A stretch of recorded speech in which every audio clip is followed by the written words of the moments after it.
يكون لبنان ليس جمهورية إسلامية واحدة، وإنما جزء من الجمهورية الإسلامية الكبرى التي يحكمها صاحب الزمان ونائبه بالحق الولي الفقيه الإمام الخميني.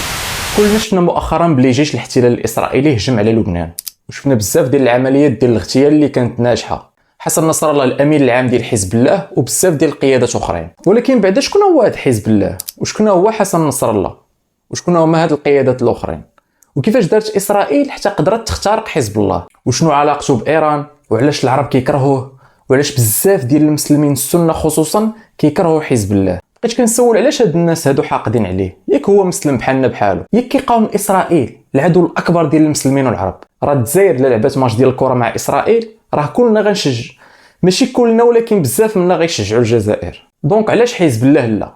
وباش نفهموا كيفاش تاسس حزب الله خاصنا اولا نرجعوا للفتره ما بين 1978 و 1985. ديك الوقت لبنان ما كانتش دوله ولكن كانت خربه، كانوا فيها بزاف ديال الاديان، بزاف ديال الاعراق وبزاف ديال الطوائف مطايفين. كانوا عندنا اللبنانيين المسيحيين، وكانوا عندنا اللبنانيين المسلمين السنيين، وكانوا عندنا اللبنانيين المسلمين الشيعيين، وكانوا عندنا اللاجئين الفلسطينيين اللي جرات عليهم اسرائيل ولجؤوا للبنان. وهادو كانوا هما اكبر طوائف وهما اللي مهمين عندنا في هذه القصه هذه، وخصوصا اللاجئين الفلسطينيين واللبنانيين المسيحيين، حيت بسببهم ناضت الحرب الاهليه. الفلسطينيين فاش درات عليهم اسرائيل من الارض ديالهم ولجؤوا للبنان ما كانوش خاويين اليدين، كانوا هازين السلاح ديالهم، وما كانوش غير مخيمات ديال اللاجئين، كانوا حركات منظمه، وابرز حركه فيهم هي الحركه ديال الفتح بقياده ياسر عرفات اللي الاغلبيه ديالكم ديجا كيعرفوها، وهي اللي دابا في يديها السلطه الفلسطينيه في الضفه الغربيه، وبزاف ديال الناس كيعتبروهم باللي باعوا القضيه.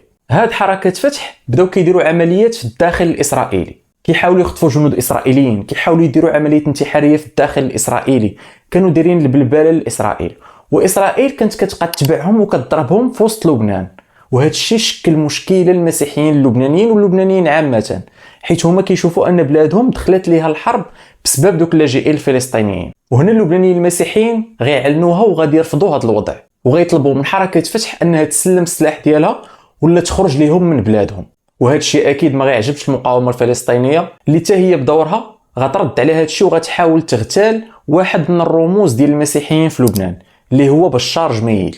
العمليه فشلات ولكن المسيحيين ما سكتوش، حتى هما ردوا على هذه العمليه بعمليه خيب منها واللي قتلت بزاف ديال الفلسطينيين اللاجئين. وهذه كانت هي البدايه ديال الحرب الاهليه اللبنانيه. هذه الحرب بقات غدا وكتوسع، ولاو فيها بزاف ديال الفصائل، ولاو فيها بزاف ديال التحالفات، ولا تدخل خارجي، وخصوصا التدخل الخارجي السوري اللي دخل باش يعاون المسيحيين في الاول ومن بعد رجع وعاون الفلسطينيين في الاخر. ولكن ماشي غير سوريا بوحدها اللي تدخلت، دخل واحد الكيان اخر اللي شاف المصلحه ديالو تما واللي هو غير على سبب باش يدخل لاي بلاد عربيه، وهو الكيان الصهيوني. واستعمر لبنان في 1982 بالحجه انه دخل باش يجري على الفصائل الفلسطينيه اللي فعلا نجح انه يجري عليهم من لبنان. ولكن الاحتلال ما خرجش، بقى في الجنوب اللبناني خصوصا، ولكن في المقابل دار مجازر كثيره وبشعه. ومن ابشع هذه المجازر هي المجزره ديال صبره وشتيله اللي ماتوا فيها بزاف ديال اللاجئين الفلسطينيين واللي غناو عليها الناس الغيوان.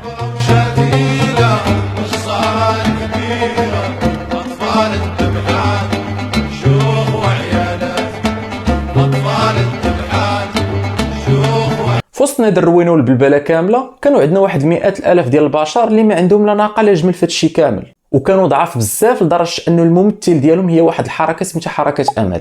ديك حركه امل ما كتهز ما كتحط. وهاد الناس هادو هما الشيعة اللبنانيين اللي عايشين في الجنوب اللبناني اللي مستعمره اسرائيل، واللي ماتوا منهم بزاف ديال البشر وهما ما قادين يديروا والو. في نفس هذا الوقت ولا قبل بشويه دارت واحد الثوره في ايران واللي هي الثوره الاسلاميه بقياده الخميني اللي كان باغي ينشر الايديولوجيه الايرانيه ديك الساعه في الشرق الاوسط. وما كاينش ما احسن من لبنان، فيها حرب طائفيه، فيها مئات الالاف ديال الشيعة في الجنوب اللبناني اللي مستعمرهم اسرائيل ومفرقين وما كيمثلهم حتى شي واحد. وهنا غينوضوا الايرانيين وغيصيفطوا ناس من عندهم للبنان. الهدف ديالهم كان هو انهم يوحدوا الصفوف ديال الشيعة تحت رايه وحده، وهذا كان هو التاسيس ديال حزب الله في 1985 اللي مكون بالاساس من حركه امل ومن بزاف ديال الفصائل الاخرى اللي مستقله، واهم حاجه تحت الايديولوجيه الايرانيه اللي غتدعمهم بالسلاح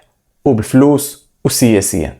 حزب الله كما كاع الفصائل المسلحة الهدف الأساسي ديالهم هو مقاومة إسرائيل أو مقاومة الاحتلال الصهيوني تحت قيادة أول أمين عام ليهم عباس الموساوي.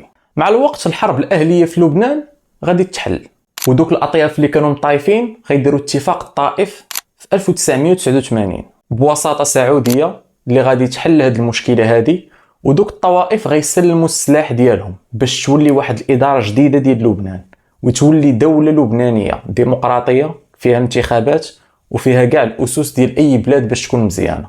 غير هو عندنا مشكل، لبنان باقا مستعمرة، وعندنا حزب الله اللي ما بغاش يسلم السلاح ديالو حيت لبنان باقا مستعمرة. من بعد هذا الاتفاق ومن بعد الميليشيات مسلموا السلاح ديالهم من غير حزب الله، غينوضوا دوك الجماعات والاحزاب اللي كانوا مطايفين بالسلاح وغيطايفوا بنوع اخر، غيطايفوا سياسيا. وهاد المعمعه كامله غتطلع علينا واحد السيد اللي سميتو رفيق الحريري. هاد رفيق الحريري ما كانش رجل سياسي بالدرجه الاولى، كان رجل اعمال، كان بيزنسمان وكيعرف في الفلوس، وهو اللي ساهم في اعاده اعمار لبنان واكتسب واحد السمعه كبيره في لبنان ولا محبوب من جميع الطوائف. الوحيد في لبنان اللي اتفقوا عليه اللبنانيين هو رفيق الحريري. هاد السيد عقلوا عليه حيت غنحتاجوه من بعد. في التسعينات حزب الله غادي يكبر وغادي يزيد من التبرزيط ديالو لاسرائيل، وغيبقى يقاوم وغيبقى يدير محاولات ديال اختطاف جنود وغيدير عمليات وغيحاول يدير اللي عليه باش يخرج الاحتلال من الجنوب. الوضع غيبقى كما هو حتى العام 2000 حيت غيتبدل الوضع واسرائيل غتخرج من الجنوب اللبناني، وهنا حزب الله غتعتبر راسها منتصره وخرجت الاحتلال من بلادها. حسن نصر الله كيتميز بالكاريزما، كيتميز بالذكاء، كيتميز انه كان ديك الساعه صغير في العمر وكانت عنده شعبيه كبيره بسبب الخطابات ديالو، وبطبيعه الحال مدعوم من ايران وسوريا. واللي قال في الخطاب ديالو اسرائيل واخا خرجات غنبقاو نقاوموها، ما حدهم باقي مستعمرين فلسطين وما حد باقي ولادنا في الحباسات ديالهم. وفعلا هذا الشيء اللي دار، وبقى كينفذ العمليات ديالو على الحدود حتى العام 2004 اللي غينجح حزب الله انه يختطف جوج ديال الجنود اسرائيليين، وهذا الشيء غيعصب اسرائيل بزاف لدرجه انها كانت غتعاود تدخل تحتل لبنان، ولكن فضلوا هذه المره يديروا المفاوضات على انهم يحتلوا لبنان. هذه المفاوضات كانت بوساطه المانيه، وحزب الله حاول انه يبدل دوك جوج ديال الاسرى بزاف ديال المعتقلين في اسرائيل. ولكن عندنا واحد المشكل، دوك الجنود ما معروفش واش ميتين ولا حيين، وهاد القضيه حزب الله لعب عليها، قال لهم الا بغيتوا تعرفوا واش الجنود ديالكم حيين ولا ميتين خاصكم تعطيونا المقابل، ما كاينش شي حاجه فابور. هنا اسرائيل كان عليها واحد الضغط داخلي من العائلات ديال الاسرى واللي ما كان كيهمهم والو ديك الساعه من غير ولادهم يرجعوا وباي ثمن. وفعلا الحكومه ديال اسرائيل رضخات للواقع ودارت مفاوضات مع حزب الله، واتفقوا في الاخر باش يخرجوا بزاف ديال الاسرى اللبنانيين والفلسطينيين في مقابل ديك جوج ديال الاسرى اللي ما غيتعرفوا واش ميتين ولا حيين حتى للنهار ديال التبادل. جا النهار اللي غيتبادلوا فيه الاسرى وفعلا تم التبادل، غير هو جوج الجنود الاسرائيليين كانوا ميتين. وهنا اسرائيل غتحس بالشمته وغتبقى تشكي وغتقول ما عمري باقي غنفاوض هاد الارهابيين. حتى الاتحاد الاوروبي والامريكان اتفقوا معاها، ولكن ديك الساعه كان اللي عطا الله عطاه وصافي تبادلوا. هاد الواقعه دازت بخير وعلى خير، ولكن اللي ما غيدوش بخير هو الاغتيال ديال رئيس لبنان رفيق الحريري اللي قلت لكم عقلوا عليه كبيره، حيت الاغتيال ديالو دار واحد الروينه في لبنان. رفيق الحريري كان محبوب من الجميع، علاش غيبغي شي واحد يقتل داك السيد؟ واصابع الاتهام كامله غتوجه لحزب الله، حيت رفيق الحريري كانوا عنده علاقات مزيانه مع الغرب وحتى مع السعوديه، وهذا الشيء اللي ما كانش عاجب ايران وبالتالي ما كانش عاجب حزب الله، اللي واخا خرج ونفى انه ما عنده حتى علاقه بالاغتيال ديال رفيق الحريري بقاو اصابع الاتهام موجهه ليه، وخصوصا من الغرب اللي ديك الساعه ولاو كيصنفوا حزب الله رسميا انه منظمه ارهابيه. وخرجت شي تحقيقات في 2011 ديال المحكمه العليا كتثبت انه 4 ديال العناصر من القياديين ديال حزب الله هما اللي نفذوا ديك العمليه. المهم نرجعوا ل 2005 من بعد اغتيال رفيق الحريري، حزب الله ولا هو اقوى حاجه في لبنان ولا دوله وسط الدوله، وكاع كانوا شي تقديرات كيقولوا انه قوه من الدوله ديال لبنان، والجيش ديال حزب الله قوه من الجيش اللبناني. وهذا الشيء ما غيحبسش هنا، حيت غيعاود ينفذ العمليات ديالو في اسرائيل، وهاد المره غيعاود يخطف جوج ديال الجنود الاسرائيليين من الداخل ديال اسرائيل، وهذا الشيء اللي غيهربوا لاسرائيل حيت هما ديجا قالوا انهم ما غيعاودوش يتفاوضوا مع ارهابيين. دونك بان لهم احسن حل ديك الساعه هو يدخلوا للبنان ويردوا الجنود ديالهم ويقضيوا على حزب الله. وهنا بدات الحرب اللبنانيه الاسرائيليه عام 2006. اسرائيل كما العاده ديالها بدات بقصف عشوائي على الناس، كتقتل في عباد الله كما ديما، وبغاو يبداو الشياح البري ديالهم. ولكن هنا غيوقف لهم حزب الله عصبه، حيت غيكون موجد لهاد الحرب ومجهز راسو مزيان. من بعد ما كانت اسرائيل معروفه انها كتدخل لاي بلاد في عده ايام، هاد المره وحلات وما قدراتش تدخل، وكيموتوا لها الجنود ديالها وكيتفرقوا على دبابات الميركافا ديالها. هاد الحرب غتبقى 33 يوم وغتحبس، وعاوتاني حزب الله غيعتبر راسو منتصر. وهو فعلا كان انتصار لحزب الله باعتراف بزاف ديال الاسرائيليين. وهاد الحرب اللي ماتوا فيها بزاف ديال اللبنانيين كانت هي اكثر حرب عبثيه شفتها انا بعدا في حياتي. ما تحقق حتى شي هدف، تسالات بالزربه ورجعوا لنقطه الصفر. وباش ترسخات الهزيمه ديال اسرائيل، بزز منهم بسبب ضغط داخلي من العائلات ديال الاسرى اللي مخطوفين رجعوا وتفاوضوا للمره الثانيه مع حزب الله. والمره الثانيه حزب الله ما غاديش يقول لهم واش الاسرى ديالهم ميتين ولا حيين حتى لاخر لحظه. المفاوضات بيناتهم غيبقاو عامين، وفي الاخر غيتفقوا باش بزاف ديال الاسرى اللبنانيين يخرجوا من الحباسات ديال اسرائيل. المهم في النهار اللي غيتبادلوا فيه الاسرى مع حزب الله غيكتشفوا عاوتاني للمره الثانيه انهم تقولوا، حيت غياخذوا جوج ديال الجثث في مقابل بزاف ديال الاسرى اللبنانيين. وديك الليله كان العرس في لبنان وكانت الجنازه في اسرائيل للمره الثانيه بنفس الطريقه. وهنا اسرائيل حست بالشمته بزاف، حيت باش يبيدقوك المره الاولى هانيه، ولكن تبيدق للمره الثانيه بنفس الطريقه صعيبه بزاف. وهذا كيتعتبر واحد الفشل استخباراتي كبير. في المقابل هذه الاحداث كامله عطات واحد السمعه كبيره لحزب الله، وعطات واحد الشعبيه في الوطن العربي. والحرب ديال لبنان واسرائيل تفرجنا فيها نهار بنهار. واخا المنار كتعتبر قناه ديال حزب الله وفيها بزاف ديال البروباغندا، ولكن على الاقل كنا كنشوفوا واحد الوجه ديال الحقيقه من واحد الجهه. ولكن في 2008 وراء عمليه ديال تبادل الاسرى وقعت واحد الحاجه في لبنان اللي غتخليهم يعاودوا يديروا اتونسيون حزب الله، والشعبيه ديالو غطيح في لبنان بزاف.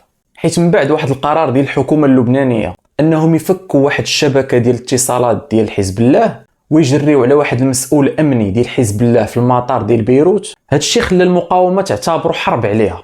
هذا الشيء خلاها تدخل لقلب بيروت وتضرب في الجيش اللبناني.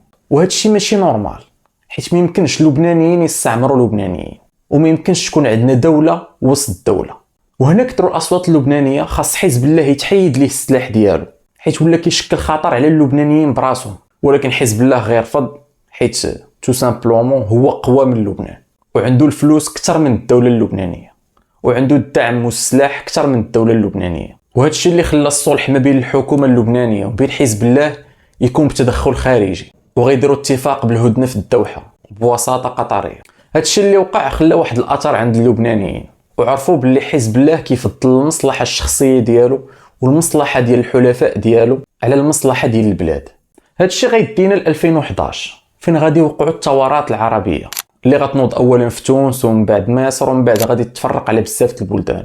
ومن هاد البلدان كانت سوريا كان فيها واحد النظام اللي جمهوري، ولكن هاد الجمهوريه ما بقاتش بالانتخابات ولات بالتوريث من بعد ما كان الرئيس ديالهم حافظ الاسد اللي غيجي وراه هو ولده بشار الاسد، وهو اللي غتنوض عليه الثوره في 2011. ولكن ما غيديرش بحال حسني مبارك ولا بحال زين العابدين، هو غيقاوم وغادي يقتل المتظاهرين. هادشي اللي غيخلي هاد المظاهرات يتحولوا لثوره شعبيه ومسلحه، وهادشي اللي غيخلي بشار الاسد يطلب الدعم من الحلفاء ديالو.